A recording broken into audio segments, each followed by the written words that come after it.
Merhabalar efendim. Kanalıma hoş geldiniz. Mantar dosyası devam ediyor. Geçmeyen, tekrarlayan kronik mantar enfeksiyonları konuşuyoruz.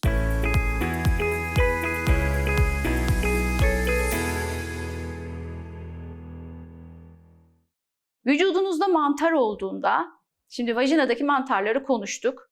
Ama bağırsak floranız bozulduğunda, tüm vücudunuz mantar maruziyetine kaldığınızda kendinizi halsiz hissedersiniz.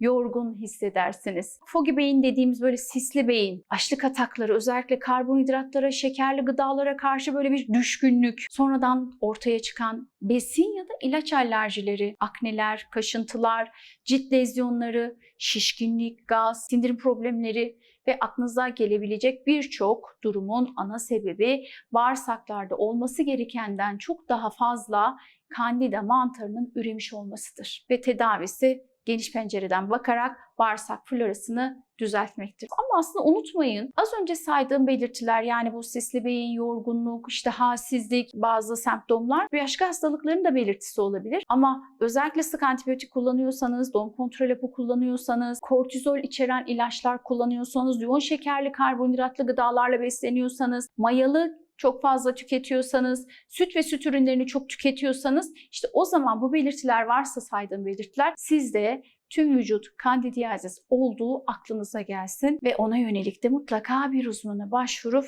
tedavi olun. Biz mantar enfeksiyonlarında bazı antifungal tedaviler başlıyoruz. Ancak primer amacımız önce vajinayı tedavi etmekle birlikte kandidaların rezervuarı olan bağırsağı tedavi ediyoruz. Ve bunun için de bir eliminasyon diyeti dediğimiz diyet var.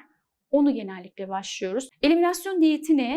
Bağırsaklardaki bu zararlı bakterilerin azaltılması, zararlı mantarların üremesinin durdurulup azaltılması, vücuttaki o toksik maddelerin atılması, vücuttaki ağır metallerin atılmasına yönelik yapılan bir diyet şekli. Aslında her insanın senede bir 20 gün bu eliminasyon diyeti yapması çok da faydalı bir şey. Candida diyetimiz dediğimiz şey de aslında bir tür eliminasyon diyeti. İşte gluteni keseriz, süt ve süt ürünlerini keseriz, rafine şekeri keseriz, kuru meyveleri keseriz. Şu anda biliyorsunuz yaz mevsimi, çok fazla da meyve var ama işte onları da sınırlı bir kısmını tüketiyoruz. Bazı baklagilleri keseriz, alkol keseriz, paketli işlenmiş bütün gıdaları, o bisküviler, çikolatalar falan var ya, onların hepsini kesiyoruz. Aslında başta çok zor bir diyet gibi görülüyor ama alıştıktan sonra çok rahat tolere edilebiliyor. Eliminasyon diyetinin bu alanda eğitim almış bir diyetisyenle birlikte yapılması gerekiyor. Yani bunu tek başına yapmanız biraz zor. Ne yiyeceğinizi şaşırıyorsunuz bu noktada. Ama geçmeyen mantar enfeksiyonlarında biz hastalarımızı öncelikli olarak birinci adım olarak eliminasyon diyeti başlıyoruz. Vücutta bazı kan değerlerine bakıyoruz. Kan değerlerinde eksik olanları yerine koyuyoruz. Beslenme alışkanlıklarını değiştiriyoruz. Bu eksik olan vitaminlerini, minerallerini takviye ediyoruz. D vitaminini 80'in 100'ün üzerine çıkarmaya çalışıyoruz. B12 vitaminini 800'ün üzerine çıkarmaya çalışıyoruz. Mutlaka beslenmesine omega 3 içeren balık yağları ekliyoruz. Magnezyum ekliyoruz. İnsülin direncine yönelik beslenme planları ortaya koyuyoruz. Gibi birçok alt başlığı var. Siz de kendi çapınızda ilk olarak karbonhidratı keserek, süt ürünlerini keserek, rafine şekeri keserek başlayabilirsiniz. Ve bu noktada mutlaka özel eliminasyon diyeti yapan bir diyetisyene başvurabilirsiniz. Peki bireysel olarak neler yapabilirsiniz? Diyelim ki mantar enfeksiyonunuz var, geçmiyor, tekrarlayıp duruyor. Siz neler yapabilirsiniz? Diyete ek olarak bazı vitaminler, bazı bitkiler önereceğim size. Bunların bir kısmı vitamin, bir kısmı mineral, bir kısmı fitoterapik destekler. Bunların vücuda alındığı zaman etkisi sizin bağışıklık sisteminizi güçlendirerek mantarlara karşı savaşmayı kolaylaştırmak. Şimdi mesela kekik yağından bahsedeceğim, propolisten bahsedeceğim, beta glukandan, B vitamin kompleksinden, Hindistan cevizi yağı, sarımsak, çinko, selenyum, greyfurt yağı, limon yağı, tarçın. Bunları kendiniz hayatınızda kullanmaya başlayabilirsiniz. Gıdalarınıza takviye olarak alabilirsiniz. İç çamaşırınızın ortasına bunu damlatarak kullanabilirsiniz. Özellikle niyoli yağı ile ilgili son yıllarda çok çalışma var. Günde bir damla iç çamaşırınızın ortasına damlattığınız zaman tekrarlayan mantar enfeksiyonlarına karşı tedavi edici değil ama olmasını zorlaştırıcı etki bulunmuş. Tedaviye ek olarak, yanına destek olarak kullanabilirsiniz. Ama bunları mutlaka hekim kontrolünde kullanmanızı tavsiye ediyorum. Çünkü azı karar çoğu zarar, ayarını bilemeyebilirsiniz. Az önce bahsettiğim eliminasyon diyetiyle mantarı tedavi etmek tek başına mümkün mü? Aslında hayır. Bizim antifungalde başlamamız gerekiyor. Biz rezervuarı kurutuyoruz ama beraberinde de antifungal başlıyoruz. Çünkü vajinanın kendine ait bir yapısı var. Böyle tırtıklı, girintili, çıkıntılı, akardiyon gibi bir yapısı var ve o aralara ruga diyoruz biz. İşte bu aralara kandida yerleştiği için ve saklandığı için işte vajinaya özel uygulamalar, bazen vajinal yıkama sıvıları, bazen vajinal fitillerle işte o noktada biz mutlaka tedavi başlamamız gerekiyor. Artı eliminasyon diyeti mutlaka uyguluyoruz. Yoksa tek başına eliminasyon mantarı tedavi etmiyor. Bir diğer elimizi kuvvetlendiren uygulama da vajinal karbondioksit lazer uygulamalarıdır. Bu enerji modalitesinde vajinanın 360 derece tüm vajina epitelinin mukozası belirli bir ısı seviyesine getirilerek lazerle taranıyor. Tüm bütün duvar dökülüyor. Bütün epitel altından sağlıklı, yeni florası oluşmuş bir epitel geliyor. Vajinal lazer 360 derece atış yapıyor. İşte vajinanın o iç yüzeyindeki bütün mukoza epitelini tamamen döküyor. Altından yeni ve sağlıklı bir vajina mukozasının oluşmasını sağlıyor. Ayrıca vajina duvarlarına atış yaptığımız zaman yeni kan damarı oluşumunu sağlıyor. Böyle olunca kanlanmanın arttığı doku daha kolay direnç kazanıyor. Daha kolaylıkla böyle hastalığa meyil etmiyor. Enfeksiyonlara karşı dirençli bir doku haline geliyor. Ve ayrıca da flora yenilenmiş oluyor. Çok klinikte artık var. Biz de kliniğimizde uyguluyoruz.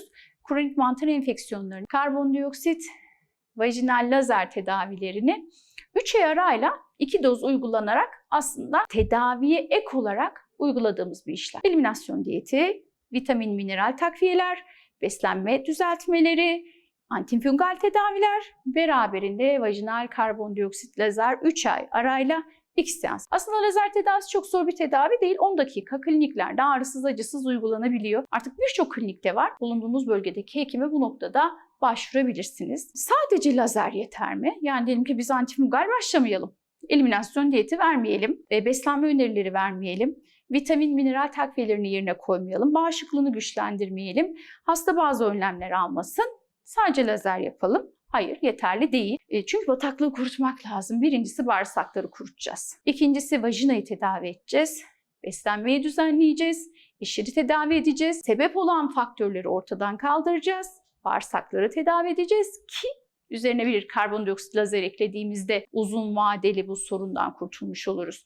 Yoksa biz sadece lazer yapalım, antifungal verelim. Hasta eliminasyon diyeti yapmasın. Oradan karbonhidratlı gıdaları yemeye devam etsin. Buradan gelsin çikolatalar, şuradan gelsin şekerler. Ay hocam ben ama iyileşmedim. Tabii iyileşmezsin. Çünkü bağırsak florası hala kötü durumda. Buna böyle geniş bir pencereden bakmak gerekiyor. Bu sıkıntıyı çeken sensin sevgili kadın. Onun için de zor bir süreç ama sonunda ışık var. Mutlaka kendinizi bu noktada eğitin. Eliminasyon diyeti yapın. Beslenmenize özen gösterin. Bulunduğunuz bölgedeki hekime başvurup eşli tedavi alın, karbondioksit lazer yaptırın, sebep olan faktörleri ortadan kaldırın. Diyelim ki antibiyotik kullandın, tekrarlayacak. Beraberinde antifungalini al, bir vajinal fitile bakar ya da probiyotik desteğini al. Bir diğer de böyle sorulan bir şey var, vajinal ozon. Vajinal ozon da mantar tedavisinde etkin olarak kullanılıyor. Aynı karbondioksit lazer gibi kanlanmayı arttırır, yeni doku oluşumunu sağlar. Ama tek başına sadece mantar enfeksiyonlarını tedavi etmek için kullanılmaz. Aynı karbondioksit lazer gibi hastaya diğer tedavilerin yanında ek olarak verilir. Vajinal ozonda ne yapıyorlar biliyor musunuz? Vajinanın içine özel bir boru vasıtasıyla bu ozon gazı yani O3 gazını vajinanın içine veriyorlar. Bazen 2 seans, bazen 6 seans yapılıyor.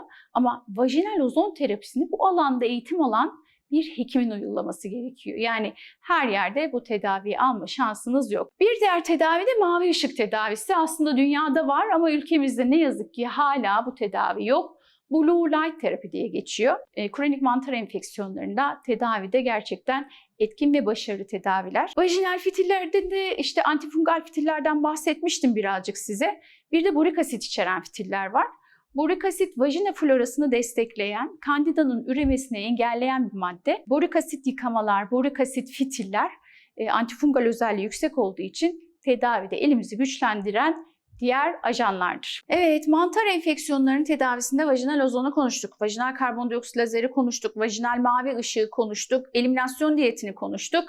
Bir de probiyotikler konusu var. Probiyotikler, vajina florasında düzenleyici yararlı bakteriler var. Aslında içinde laktobasiller var. Biz bunu ne zaman veriyoruz? Tedavinin bitiminde veriyoruz. Yani tedavi sırasında birlikte kullanılmasını çok istemiyoruz. Zaten bir anlamı yok. Antibiyotikler iyi, kötü ne varsa her şeyi öldürdüğü için antifungallerde probiyotikleri kullanmaya gerek yok. Ama tedavi bitiminde probiyotikleri başlamamız gerekiyor. Gerek oral yoldan probiyotikler bağırsak sağlığınız için, gerek de vajinal probiyotikleri tedavi bitiminde mutlaka kullanıyoruz. Ortamdaki her şey gitmiş oluyor çünkü. Biz yerine sağlıklı olanları yerine koyuyoruz. Eliminasyon diyetiyle beraber yapılabilir. Ama ve lakin diğer bütün vajinal uygulamaların bitmiş olması gerekiyor. Yani lazerinde, ozonunda, işte borik asit fitillerinde hepsinin bitmiş olması gerekiyor. Probiyotiği kullandığımız zaman da bunlar artık biliyorsunuz eczanelerde bulunuyor, alıyorsunuz. Güzel ürünler var, birçok güvenilir marka var. 20 gün süreli kullanıyorsunuz. Oral probiyotikleri yani ağızdan kullandığınız probiyotikleri aç karnına kullanıyorsunuz ve 2 saat bir şey yiyip içmiyorsunuz. Sonra yemek içme yapabilirsiniz. Biz genellikle sabah aç karnı öneriyoruz. Evet, oral probiyotiği eczaneden alabilirsiniz. 20 gün süreyle sabah aç kullanacaksınız. Bir de vajinal probiyotikler var. Vajinal probiyotikleri de eczaneden alıyorsunuz. Bunları da gece yatarken vajinadan kullanıyorsunuz. Vajinal probiyotikleri de biz genellikle 5 ile 10 gün düzenli her akşam yatarken kullanılmasını istiyoruz. Ama dediğim gibi bütün tedaviler bittikten sonra. Daha sonra 3 ile 6 ay haftada 1 ya da 2 defa, diyelim ki pazartesi, perşembe kullanabilirsiniz. 3-6 aydan sonra her adet dönemi bitiminde 1 ya da 2 defa kullanabilirsiniz. Bu tekrar hani vajina florasının bozulmasını engelleyecek, iyi huylu bakterilerin kalitesinin artmasını sağlayacak.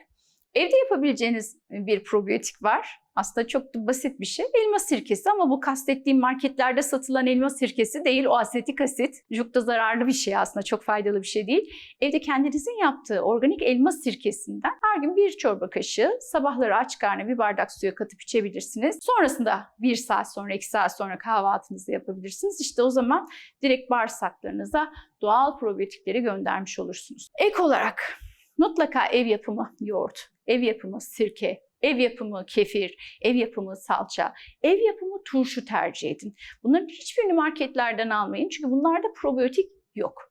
Ama sizin yaptığınız ev yapımı ürünlerde, fermente gıdalarda işte yararlı bakteriler var. Mayanızı hazır maya yerine ekşi maya tercih edin. Bilmem anlatabildim mi? Yani aslında her şey özüne, ana geleneklerimize dönüyor. İyi de oluyor. Çok fazla teknoloji, çok fazla endüstriyel toplum işte bize bazı hastalıklar getirdi.